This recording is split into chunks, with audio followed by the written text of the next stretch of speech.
and 10 a.m. Events occur in real time.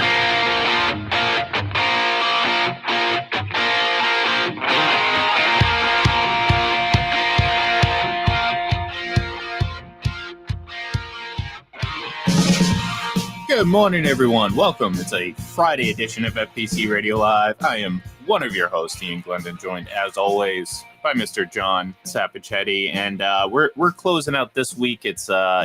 We're a third of the way through August. Means it's almost September, and again, John, every day that I wake up, I get more and more excited for the fact that we're going to have NFL football, real NFL football. I'm not talking about what we watched last night. Each and every Sunday, and that brings a big smile to my face. Absolutely. I mean, the season kicks off, September 8th with Buffalo at the Rams to start the season, and then the full slate is on September 11th. So, yeah, we're a month away from this, actually a little bit less than that now since today's August 12th. And, we're all excited about this. The baseball season kind of drones on. The NBA offseason has been interesting, but not as usual, other than, of course, Kevin Durant being rumored going to every team in the league. But we're all excited for football without question. Let me ask you something since you brought it up. Did you have any idea that last night was the Field of Dreams game, or yesterday was the Field of Dreams game? I had seen it on Twitter the day before, and then it kind of hit me, and I had no interest in it because it's the Cubs and Reds, who are two god-awful teams, and I really haven't watched much baseball this year. So, but baseball does a wonderful job of promoting its own product. Yeah, and look, I'm the same way, and it's like how, it's going to be hard to market two teams that aren't necessarily playing that well, but, you're talking about one of the more easily this is the type of thing you should be just shoving down people's throats up until the time it comes, and I have this issue with the NHL and their Heritage Classics and their Winter Classics. They do a very poor job of advertising. It's pretty basic in my opinion. So, we talk about the NFL and kind of the over-the-top nature that the NFL does with everything, but at the end of the day, they know how to push something and promote something. About what they're doing months in advance, and they're pretty much on top of everything. So I wish baseball and hockey as well would kind of take a note from that, because as much as maybe my casual interest, I don't get that excited about the field. That's kind of a big deal, especially like you said. I mean, this is a season that drags on. And if you have something somewhat memorable in August, you better promote the hell out of it just to kill the time between now and the start of the postseason. Maybe not have it on the same night as two exhibition NFL games. Not that they were big TV draws last night. The games that were scheduled weren't national TV games. It's the NFL. They probably outdrew that by millions. Just in New England alone and in New York. I mean, you had two huge markets, right? The Giants and the Patriots, and was it the Ravens and the Titans? They have a decent national draw as well. So, the Ravens, they're trying to extend that incredible streak of preseason game wins. And if you can't tell, John, I'm just brimming with sarcasm. Yeah, I mean, it's such an absurdly stupid record. It's almost quirky at this point, so I understand why people bring it up, but it's like, who the hell cares how many preseason games you want? And look, the Ravens, I don't know if it's somewhat ironically or whatever that they kind of hold this as kind of a badge of honor, but I mean, I don't know. I think it's kind of silly because it's the preseason. You remember in 2008 when the Lions went 4-0 in the preseason? Yeah, and then they win 0-16 in the regular season.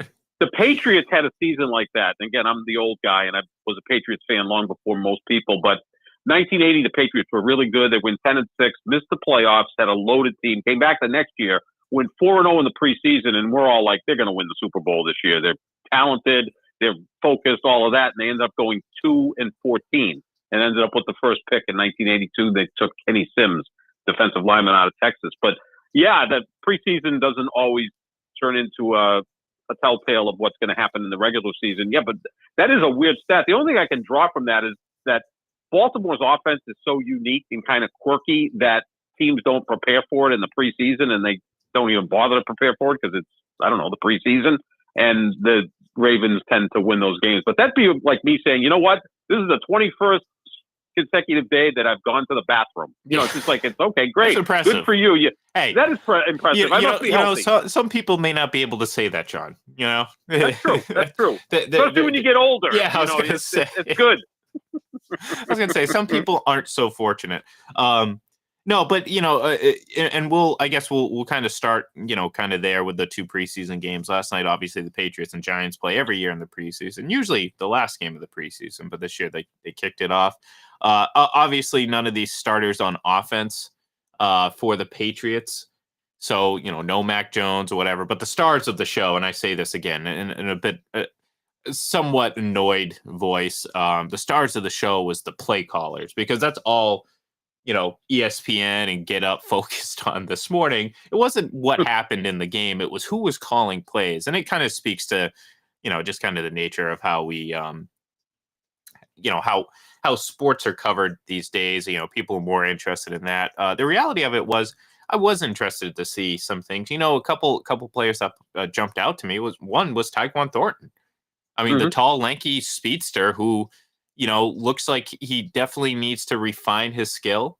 But the problem he has is that he's almost too fast for his own good. And you know what? I'm okay with that problem. That's a problem you can figure out. You can work on your timing with other quarterbacks. Because there's a few times where he, even at like what felt like maybe even 85% speed, he was going to blow by the defensive back. But unfortunately, he was too fast for Brian Hoyer's arm. So he had to kind of pull back and kind of slow up a little bit. But he's a promising young kid who, I mean, again, Belichick gets a lot of slack for drafting receivers and not having them pan out. Well, let's hope that maybe this guy's a little bit more Malcolm Mitchell, a little less N'Keal Harry.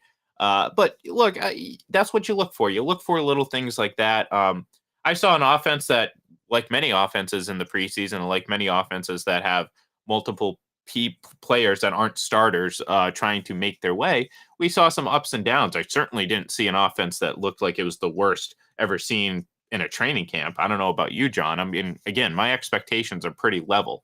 Like, I'm not expecting this team to be a top 5 offense, but I'm also not expecting them to inexplicably. Like, here's the thing, John. We're not talking about a Patriots team who last year, like I brought this up yesterday, we're not talking about a Patriots team who last year, won 4 or 5 games and needs to elevate just to get to a respectable record. This team was a playoff team last year. And I don't see how they've gotten, I don't see them as a team that's going to take a dramatic step back. Now, are they, like I said, are they going to elevate themselves to be an elite offense in this league? I don't know. I'm not going to say they are or not. I haven't seen enough, and I haven't seen Mac Jones' second year enough to make a definitive claim one way or the other. But I just don't see how this team can inexplicably fall back 3, 4, 5 games like some people are suggesting, because, all of a sudden, just because you have a different coach on offense, you know what I mean? And let's not forget, John, a lot of people were complaining about Josh McDaniels, Patriots fans, by the way, last year, how vanilla his play calling was at times. So I'm finding it hard to cope with what people actually want and what people actually expect with this team. Yeah, I mean, it's going to be an interesting season, because if they're the same as last year, they probably will not have as good a record because the conference is that much better. They did lose 2 games to Miami last year. They split with Buffalo. You think the Jets are improved, but what the hell does that mean? Other teams are going to be healthier. I think Denver and Baltimore will be better than they were a year ago. You're playing Baltimore early in the season. So there's a lot that takes place in these situations. And I always look for the growth of the second-year players, right? And I thought they had a really good draft in 2021. You got your quarterback established. You got Christian Barmore, who looks like a beast on the defensive line. You got Ramondre Stevenson, who's an outstanding running back. So I think that was a good draft. And if you build from there, that's a good thing.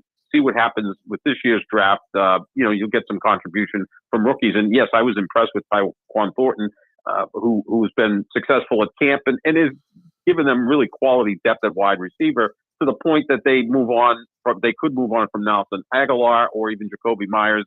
Myers is going to be a free agent at the end of the year. Maybe they don't want to go on and sign him to any kind of big contract. And Aguilar is a pretty pricey wide receiver. So his growth will allow them to maybe move on from one of those guys. So, obviously you're going to have to see what happens with that. But yeah, I mean, this is a unique situation. you are changing some coaches. The Patriots had Josh McDaniels as their offensive coordinator for a long period of time. In between, he went to become the head coach in Denver and spent a year as an offensive coordinator with the Rams. But, over the last 15 years, he's pretty much been the offensive guy with the Patriots. So now you're going to have to see what happens after that. So, we're a month away. There's going to be a lot of changes. And I also think that what Belichick is looking at this year is how the team the last 3 years did not play well down the stretch, that maybe he's taken a little off in training camp to maybe save some of that for later in the season. Who knows? He's got whatever methods he has, and for the most part, they've worked over the years. When he's had Tom Brady. Well, and look, I mean, this isn't some sort of blind allegiance. This isn't some sort of in Belichick in Bill we trust type mantra that I'm following. But quite frankly, he knows a lot more about this stuff than me, you, or anyone covering this team. I mean, again, the guy's been coaching in this league since 1970, which was long before I was born.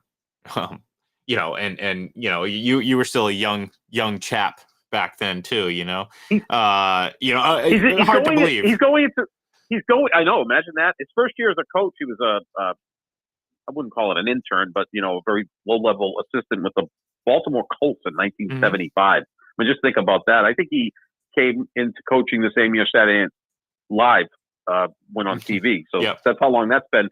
He's going into his 48th consecutive year coaching, whether it be, as a head coach, coordinator, positional coach, whatever it may be. I think he wants to coach till he gets to 50. That's a pretty nice round number. It would represent like half the length of the league. And I believe it would give him 25 years with the Patriots too. I think someone posted something recently around that. Yeah.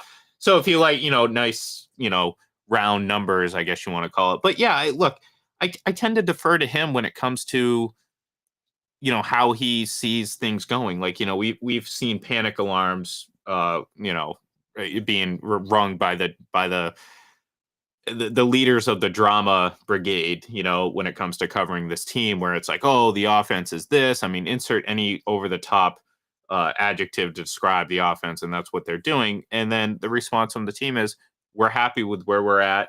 And you know what? The fact that they didn't even play Mac Jones or some of the starters kind of tells you a little bit more than anything that these, like I said, the drama brigade is telling you, is that there's a level of comfort that they have with what they've seen in camp, which again, you're going to learn a lot more from coaching these players every day than you are from watching a quarter or two of preseason action. You know what I'm saying? So I tend to think that there's some level of comfort as to the progression of where this offense is at. And based on his response when, again, he's being peppered with these, who's calling the plays on offense?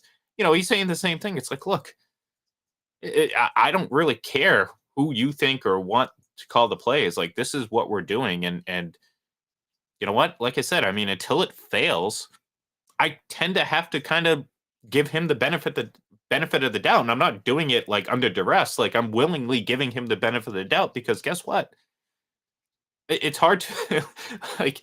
I can't imagine it failing so spectacularly, like people have said. And like, I understand there's a two ways of looking at this, John, when it comes to coaches developed by Bill Belichick. We can take the easy route and kind of laugh at some of the failures of the head coaches, but look across the league, and you just played a head coach last night who got his, feet wet under Belichick and Brian Daboll, and is widely regarded as one of the better offensive minds in the league right now. There's a lot of coaches in this league, assistants or otherwise, or head coaches like Josh McDaniels, that have a firm foothold in this group, I guess you want to say, NFL coaches. There's a lot of them in there, and a lot of pretty darn good ones. And look, just because you fail as a head coach doesn't make it so that you're a bad coach. I mean, we talk about it all the time, not just with Belichick disciples, but coaches in general. Like, sometimes you're just a better assistant. You can be a great assistant, but a terrible head coach, and vice versa. So I look around the league and I see a lot of former Patriots assistant coaches, whether it's a low-level assistants, high-level assistants, or even front office assistants, are all well established in this league. So that tells me that Bill knows a little something about coaches. And I tend to believe that he knows a little bit about about a pair of guys that have been in this organization before and for quite a long time. So, yeah, I mean, obviously, it's a unique situation. Patricia was Dante Scarnecchia's offensive line assistant 17 years ago. Then he went over to the defensive side of the ball and then became the head coach of the Lions. And now he's coaching the offensive line and he's the special assistant and he's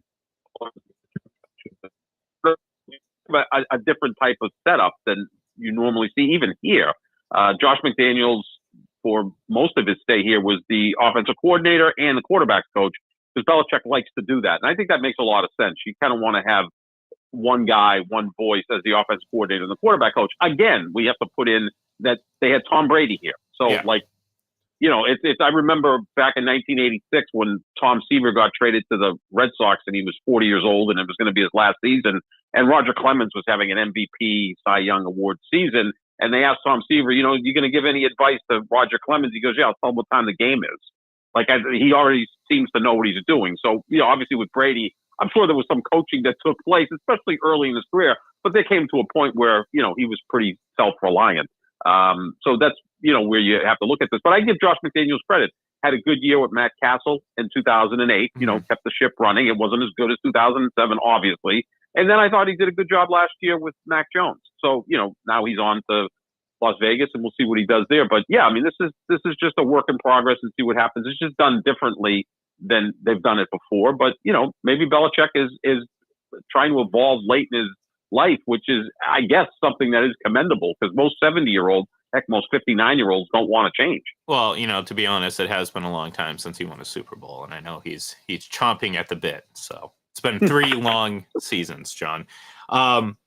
Anyways, this is going to be a shorter show, but before we obviously say goodbye for the day and for the week, yesterday the NBA announced that beginning immediately, they will be retiring Bill Russell's number 6 league-wide. And the first thought I had in my head was fantastic. Mm-hmm. Absolutely 100% agree with this. And I said this before, and when it comes to accolades such as this, whether it's Hall of Fame inductions or I tend to be pretty conservative. I want to make sure that we're not just doing this. Like we've seen words like the GOAT, the greatest of all time, get completely watered down because it gets used. Future Hall of Famer is another thing that drives me absolutely nuts when you can talk about 2/3 of the league and call, oh, he's the future. No, he's not. He's a current player, and maybe if he keeps playing, no. In this case, to retire a number is one of the league-wide is one of the most one of the biggest things you can be honored with because it shouldn't be done. That's the thing; it shouldn't be done. But in 2 cases, and I'll reserve judgment on Gretzky and 99 and everything like that. But in the 2 cases in Major League Baseball and now in the NBA, these are the only 2 players you could probably or should do this for. And I think the NBA may be a little bit too late, but they got it right. And I think this is the exact great thing you can do to honor someone like Bill Russell and what he did for the game of basketball. Without question. I mean, he's the only player who really deserves this. And I know, you go on Twitter, which is a cesspool oftentimes, and people are like, well, what about 23 for Michael Jordan or 24 for Kobe Bryant? And it's like, you just can't retire everybody's number league-wide because they were great players. This is being done for more than that. Forget the 11 championships and all of that. This is because the man was exactly a social justice warrior pretty damn big footnote. That's like a big footnote. Yeah, that's pretty good when that's like, if you really want to do it right, and I'm sure Mr. Russell would appreciate, the basketball accolades being second or third paragraph. You get to the third paragraph, it's like, oh yeah, by the way, won 11 championships in 13 years, 2 college basketball championships and a gold medal, because the first 2 paragraphs are more about what he did off the court. I mean, this is a man who was decades ahead of his time when he was leading the way in the 60s and marching with Martin Luther King in 1963. This was not fashionable. This was not like today where, Colin Kaepernick has been able to build a cottage industry off of this and a pretty comfortable living. With Bill Russell, he was literally taking chances, taking his life in his own hands by doing this. He was so far ahead of his time. And then he stood with Muhammad Ali, and obviously the great Kareem Abdul-Jabbar was there, Jim Brown, Tommy Smith, John Carlos, all those great men. And yeah, this is absolutely what the league should have done. Unfortunately, it should have done it years ago when he was alive to enjoy it. But yeah, no, this is the right thing to do. And Jackie Robinson's 42, is retired in Major League Baseball. I can't think of really anyone else. Gretzky is kind of a weird one. I mean, obviously, most people think he's the greatest player ever. And he did grow the sport, right? I mean, there's no question about it. But, I don't think you think of other things that Wayne Gretzky did that were life-changing for people. No. I mean, again, you also have to take into account the Canadian influence. And I'm not saying that in any sort of negative. I'm just saying that, there are athletes that are revered, such as Wayne Gretzky and guys like that. But yeah, same thing. The 99 being, kind of it's done for different reasons. That's why when I talk about, the appropriateness of this, we're talking about two trailblazers that, again, like I said, at the end of the day, their actual accomplishments on the field or on the basketball court are second to what they accomplished for the greater good. And obviously Bill Russell, like I said, when you can put 11 championships as a footnote to your life story, I think you've done something pretty well. And really just like his stature, I mean, he was just a tower in of influence and like you said, it should have been done before. It should have been done sooner. But I'm glad that they got it done. And this is something that again, outside of a segment of Twitter, and likely that segment is relatively young, I think most people are like, this is exactly what should happen. And I don't think anyone in their right mind is going to object to this. No, they shouldn't. And I will go one step further. And we all know how much I love LeBron James, favorite basketball player of all time, one of my 2 or 3 favorite athletes of all time. He currently wears number 6. I think he should change his uniform number this year back to 23. I think that would be a great gesture on the part of LeBron James. Let's put it this way: if the optics in the public eye are good, LeBron's going to do it. So in that sense, I think maybe he will. But honestly, I'm okay with him keeping it. Kind of, and people ask, well, what happens? This is kind of just like what happened with Mariano Rivera, and there were several other players, but who wore 42 at the time. But most notably, Mariano was the last one and probably the best player to wear 42 of all those players. I think they should be grandfathered in, and I can't on the top of my head go through and pick out every number 6 in the NBA, but if LeBron's the last active player to wear number 6, I think that's I'm perfectly okay with that. And I'm not, me, I'm not the biggest LeBron, pom-pom wearing person, but I do think that's I don't think there'd be any disrespect or any sort of negative, anything negative about him continuing to wear number 6. And maybe Bill Russell up in heaven would like him to continue wearing 6. I think he'd be proud of that because they had a good relationship. Yeah. The one thing, LeBron really understands and appreciates the history of basketball, unlike J.J. Redick. He looks up to the players that made the league what it is today. And I think that maybe Bill Russell's like, whispering in LeBron's ear, keep wearing number 6, and then you be the final guy. That's a great point, Ian, because now you think Rivera was the perfect guy to be the last guy to wear 42. I mean, the guy is the only player in the history of baseball that's a unanimous Hall of Fame selection. And he also offered a link to the past, because as often as he was the only one to wear 42, every time that was mentioned, you thought of Jackie Robinson. And now you're going to do the same thing with Bill Russell, which, again, we're talking about a guy who was 88 years old and played long before I was born, long before many people were born. So to make sure his impact lives on, this is obviously the retiring of the number will always be a topic of conversation because, generations from now, why can't someone wear number 6? Well, this is why. Currently, the current generation of NBA fans, I think would be, I think it would be a good service to them to have a guy like LeBron continue to wear it until he retires, because guess what? That's going to be a story around his jersey for the rest of his career. Yeah. Well, he's going to be the last one to wear it, or when he retires, no one will wear number 6 again, blah, blah, blah, blah, blah. So, you talked me into that. You talked to me in thinking that now. You completely made me flip 180 degrees, which is, becoming more and more likely, because as you get older, sometimes you're like, I don't want to fight. But you're right. Actually, you make all the right points. That's why you're the big boss, the big brain, and that's why I now have 2 sound bites of you basically saying I'm 100% right, and I'm going to use it over and over again. So, yep, that's all right. But yeah, so anyways, great move by the NBA. Teams across the league next year will also be wearing a patch and have a decal on their court, which again is, I think, another great gesture and a great way to honor the legend that is Bill Russell. So that's going to do it for us here today. It's a Friday, so we're gonna call it a half day. We're gonna go home early. We're gonna get ready for the weekend and then come back next week and get a little bit closer to the actual start of the NFL season. So thank you everyone for tuning in. Give us a follow on Twitter at FPC Radio Live. I'm at IGLEN31. And of course, give John a follow at JohnSap25. And we will talk to you on Monday. Have a great day. Have a great weekend. See you then.